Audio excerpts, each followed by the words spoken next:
Ruler School is brought to you by Odyssey Games, where you can go to get singles for all your Force of Will and other trading card games, as well as these amazing patrons. Thank you for your support. Class is in session. Hey there, Rulers, Demo73 here. Before we jump into it, just want to let you know that Odyssey Games is now taking pre-orders on Epic of the Dragon Lord, the first set of Saga Cluster. There is a link down below in the description to take you right to it, and if you use the code ALUMNI, you get free shipping on all orders of 2 boxes or more. So, if you haven't had a chance to pick it up yet, go ahead and check it out down below and get yourself pre-ordered. It'll be arriving to you on release day, so super excited to be able to help them with that. With that out of the way, let's go ahead and jump into our feature match for the week. With the new cards that came out in AO4, we decided to go ahead and give a last little peek here for Isis and Arthur, using some of the cards that were were released in that set. So we have a Swarm Arthur list, kind of a new take on make your board super wide, push through for lethal through using Arthur's kind of tech, and Isis making use of some of the new fun burn cards and spot removal stuff that came out to push through there. No turn 1 playing from Paul, hitting that basic Darkstone, but going into Arthur's turn, we're going to go ahead and do Vivian into Freya. This sets really nicely. Freya, because we have a machine already in the form of Arthur, normally we can just play by ourselves, and it's an amazing little 0/6. But because we have Vivian, we get both. The nice thing here is we use Freya in this deck because we actually want to be sending cards to the graveyard for some reasons that you'll see here in a little bit. So Paul gets that stone, passes for turn. Before I draw on my turn to try to kind of instigate some things, we're going to go ahead and try to use Thunder. In response, we're going to go ahead and burn the maintenance now, just to put 2 counters on the Vivian and 2 counters on the Freya. This will bump up the Freya to having 800 defense, which is very, very nice. So Freya says if I draw a card at any point during the draw phase, you get to look at the top 2 cards, send one to the grave and one into the hand, which is really, really great for what we want to do. Sending that Maribel, we don't really need that super early. It's not something we want to see super early, so we'll go ahead and just pitch it for now. Second Vivian coming down here gets us some counters for some nice aggression from this Vivian, swinging in with a grand total of 4 counters for 7 damage, taking Paul down to 33, which is a really, really nice turn 2 aggression, while also leaving up some good bodies to keep ourselves safe. Paul here has a lot of board wipe potential. Isis just in general, probably with her runes and some other the stuff that's been released, has a lot of really good ways to do board clears, which is something you have to really be careful about as the Arthur, especially with the addition of Mad Pyromancer. That card in particular has done a lot of work for being able to help you clear stuff off the board very quickly. Unfortunately, a whiff from the red Percival there on Paul's side, but we'll go ahead and see if there's any follow-up play from him. You see he does have that Mad Pyromancer in hand,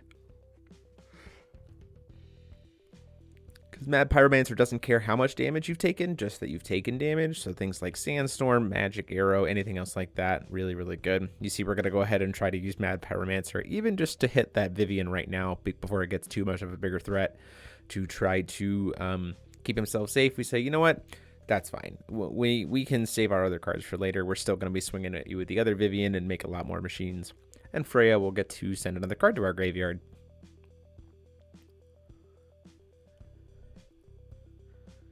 That is Power Storing Golem. It's one of the big cards that came out in AO4 for this style of Arthur list, especially since we get to play black-blue stones now, for reasons you'll see as we kind of go on here.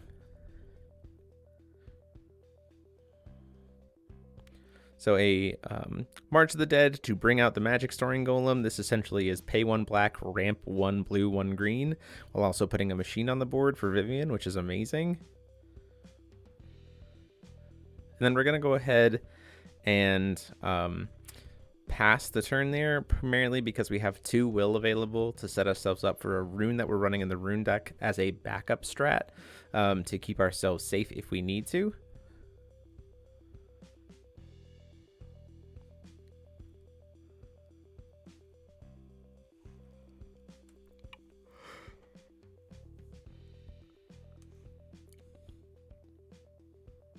So Paul here, it's really just a matter of, we're going to swing in here with Vivian, get 4 damage here, take him down to 29, which feels great. The red deck's not going to have any form of healing, so every bit of damage is going to stick here. And then we'll just pass. Like I said, we're setting up to be able to We don't want to overextend because we know that there's board wipe access here, so we want to apply pressure that still feels like Paul has to try to wipe us, and then we punish it and then crack back for lethal. That's kind of what this deck wants to be doing in this particular kind of matchup.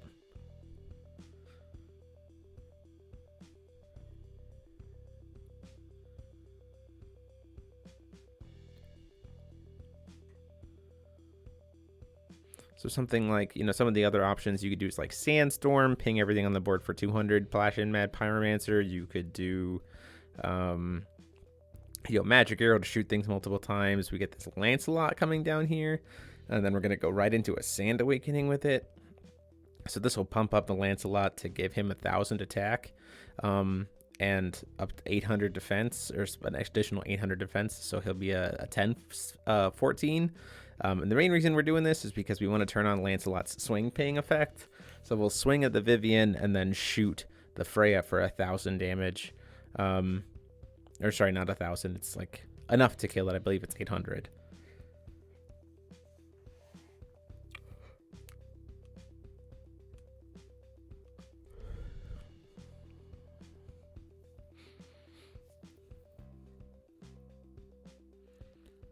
Or sorry, it's 700 damage, so the Freya will actually live, but we can still get that ping in on there. And he doesn't want to shoot it at the magic Snoring Golem because that's not going to do anything anyway. I'll just ramp and potentially play a follow-up card off of it.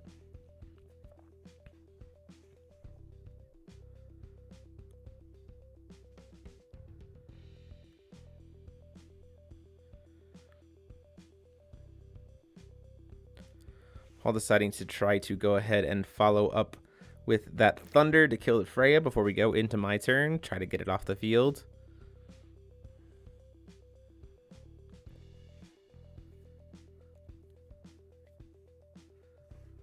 And this is what I'm talking about in terms of some of the backup runes that we were using. We start to flip over Power of Immortality here to try to bring it back after he kills it, but go, wait a minute, he's tapped out. We don't need to worry about that. We need to save that Power of Immortality for the follow-up turn. So what we're going to do instead is we're going to tap 2, and we're going to use Athenia's Love to give all of our Resonators Eternal, so that we don't have to worry about that. And so this is one of the things that being able to run black-blue really benefits the deck, because if this deck doesn't have to worry about board wipes as much, you can set up some pretty insane pressure plays and play through the removal, which is amazing. So calling our stone here.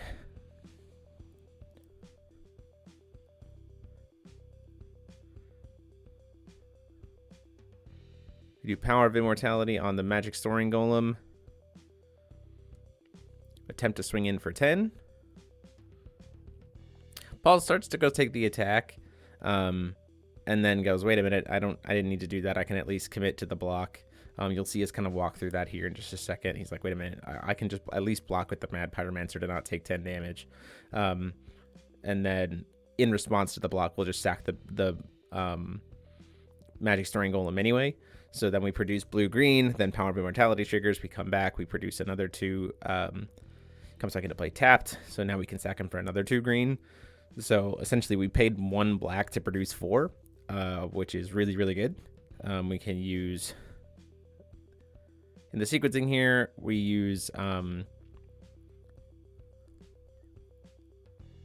once again, walking through, the sequencing of this deck is a little bit complex, so forgive me here. We start to go through this like Mary Bell into remote control golem line, and then we go, wait a minute, we'll have extra blue-green, and you're tapped out, so we can actually push through for lethal here.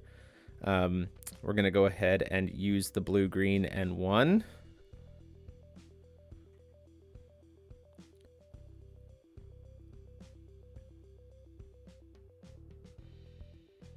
To cast this 3-drop, Maribella's Recycle Robots. We can remove 2 machines from the graveyard from the game, which is what we've been doing with Freya, to draw 2 cards, and then discard 2 cards, and then draw 2 more cards, and then put 2 machine tokens onto the field, 2 200 machine tokens onto the field, which is great.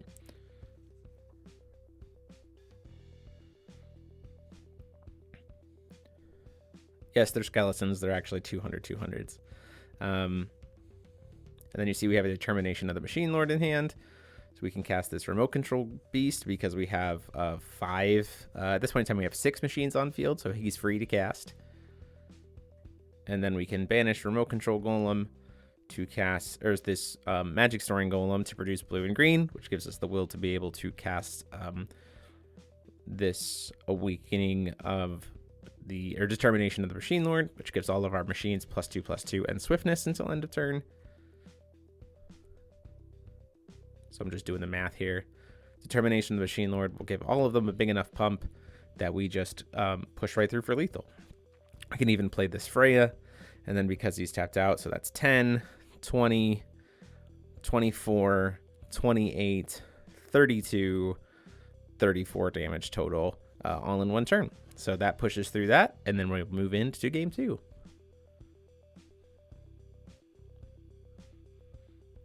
So it's kind of one of these moments where like the board wipe deck has to be really careful to keep the board as clear as possible, but the go wide deck has some opportunities to be able to keep itself safe. The other problem becomes if you board wipe while tapping out, you really risk yourself being able to be pushed through, because the Determination of the Machine Lord is just a crazy card for machines. It's definitely something that the machines have done in the past with March of the Machine Lord for when you have the Void combo idea. So it's that same kind of potential explosive out of nowhere pressure that you can create off of Machina, especially because of Magic Storing Golem being able to be a resonator that's ramping you just by sacking it. With things like Power of Immortality or March of the Dead, you can just put in a lot of pressure. So first turn Vivian coming down here. Follow up from Paul. He has a handful of spot removal there.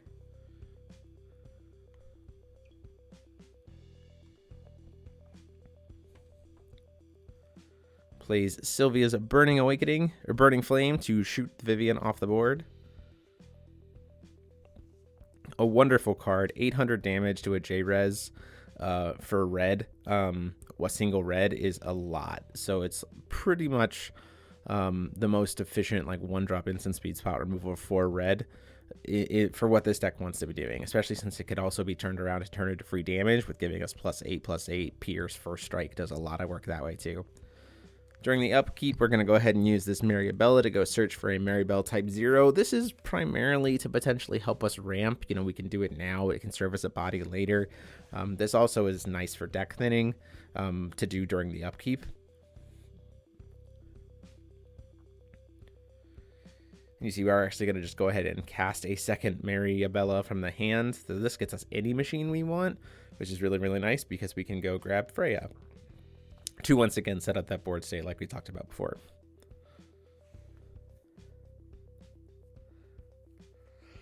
And because Arthur is a machine, Freya is just always a 0/6 for 1, which is very, very good. The burning, you know, it could bump up to being a 2/8 with the maintenance, which is very, very nice. We see another Sylvia's Burning Flame during the upkeep. Says, no, get those things off the board. And we're going to spot removal those.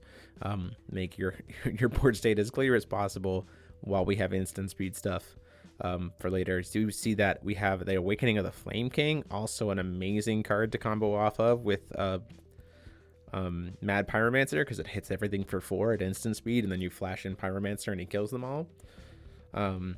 Freya, we see Vivian into Freya, what we've seen before, to try to get ourselves as many counters as possible on the Vivian for some aggression.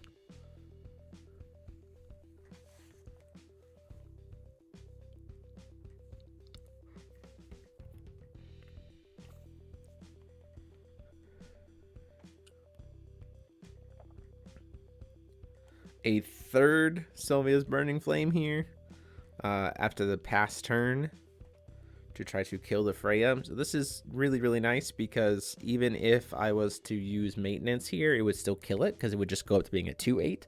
So again, like I said, 800 damage for 1 to spot remove stuff is very, very nice. Percival here getting to do a little bit of digging. Also setting up for some Mad Pyromancer plays. You see that my Mad Pyromancer, that means he's probably going to get grabbed. That's the other thing too, he only costs 2. So he really does set up for being able to just grab him efficiently, set up these instant speed board wipes, and be able to get him into your hand efficiently too. He's also not very will intensive, which can really, really be important sometimes in these matchups. March of the Dead, Going to be using it to target that Mariabella.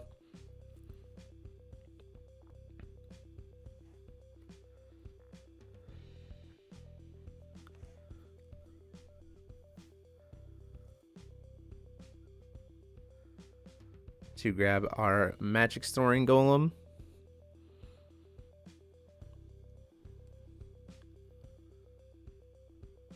Now, obviously, magic storing golem's usefulness is going to significantly drop when things like when this whole cluster rotates, because we're not going to have Power of Immortality, we're not going to have March of the Dead. You're going to be losing those pieces. So, just something to note here, but it's one of the reasons why we wanted to play it now rather than later. Magic Storing Golem coming in here to boost up the Vivian, who then gets to swing in. We get to hit him for 6, take him down to 34.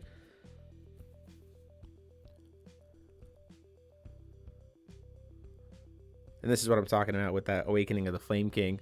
To do the mode that burns everybody for 400 damage, Mad Pyromancer comes in.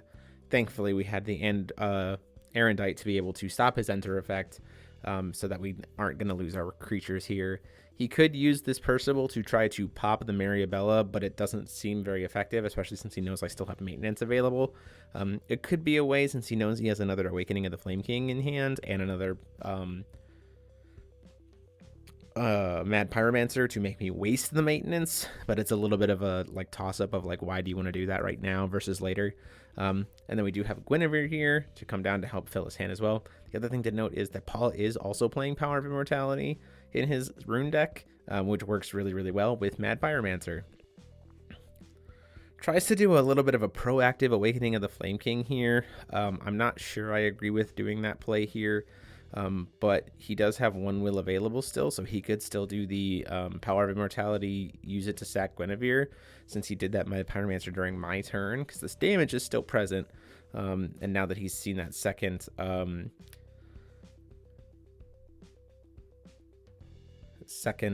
Erendite, maybe he feels a little bit more comfortable with that.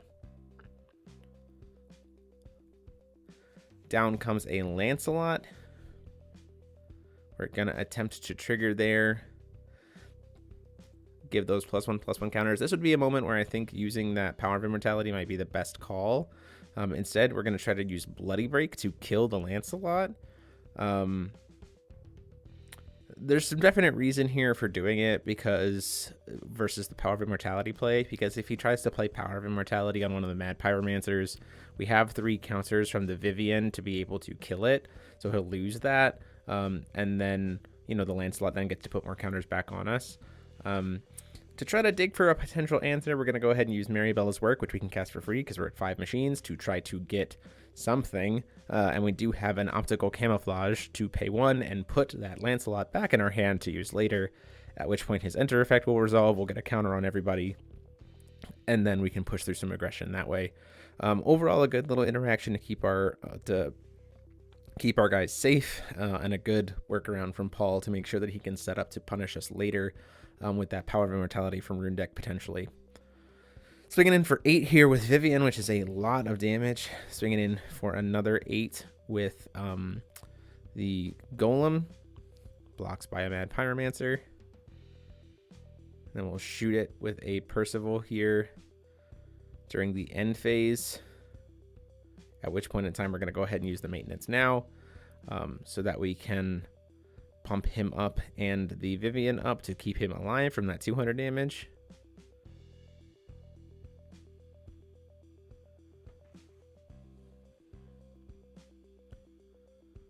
Going to go ahead and sacrifice the Mad Pyromancer here. I don't know if I would have done that during the upkeep. I might have waited, unless he has another one in hand, which could, which may be the case.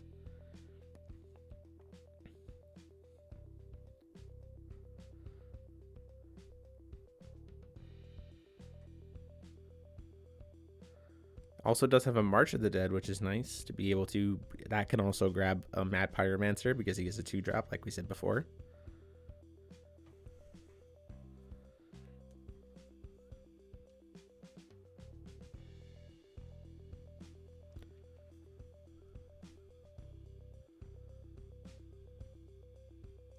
Paul could tap here for Whirlwind Conflagration, but probably not the best idea, so he's going to go ahead and just try to dig a little bit more, see if he can draw into something. You see he does hit that third Awakening of the Flame King, which is very, very nice. Choosing to discard the Thunder. So this is Awakening of the Flame King plus Mad Pyromancer here is really, really good, because what he can do is when I cast the if I'm going to cast the Determination of the Machine Lord, he can just in response kind of do that instant speed board wipe, which is very nice, which still doesn't necessarily fully protect him, but at the same time it does set us up for some nice little plays. We're going to see some preemptive pings with a magic arrow. He can put 3 pings on the chase here by using magic arrow 3 times once it returns back to his hand, so he can ping each of them once. Ultimately choosing to just do it twice, maybe saving the 3rd magic arrow for something that's a little bit more concerning.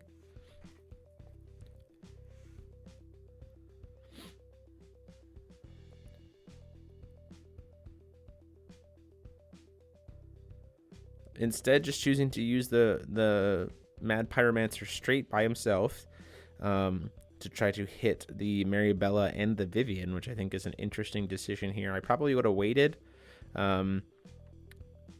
especially knowing that we have Athena's Love in the rune deck. So we're just going to go ahead and use that to try to give ourselves that protection, because they all have Eternal for the turn. And now spot removal is not even really very helpful because Eternal is just turned on, which puts Paul in a very awkward spot.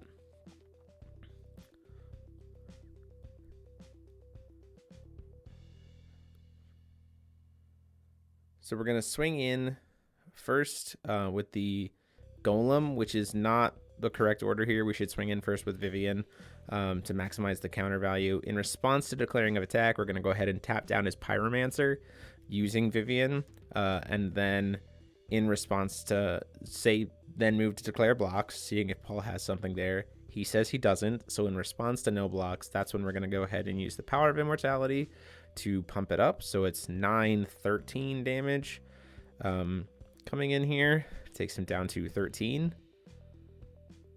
Or sorry, 13 damage, so the life totals were off there. Sack him to produce the 2 colors. He'll come back, triggers Vivian, gets her another counter back. Use those 2 to cast Maribel, which is a machine, which gets us our counter back for Vivian, so it didn't really end up mattering.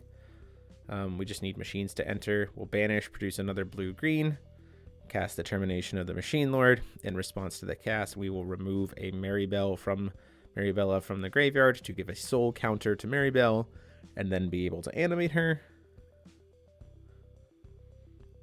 And she'll have swiftness then. We play Lancelot, we play second Lancelot, put a bunch of counters on everything, and then swing in for lethal. So like I said, this version of the deck can go from having 1 or 2 resonators to just a full flood, primarily because of the ramp that you can do using things like Power of Immortality and that Magic Soaring Golem. But those are the decks. Hope you guys enjoyed the match. We will have deck profiles for both of these lists up later this week. And until next time, this is DMO73 saying get those pre-orders from Odyssey, and class is dismissed.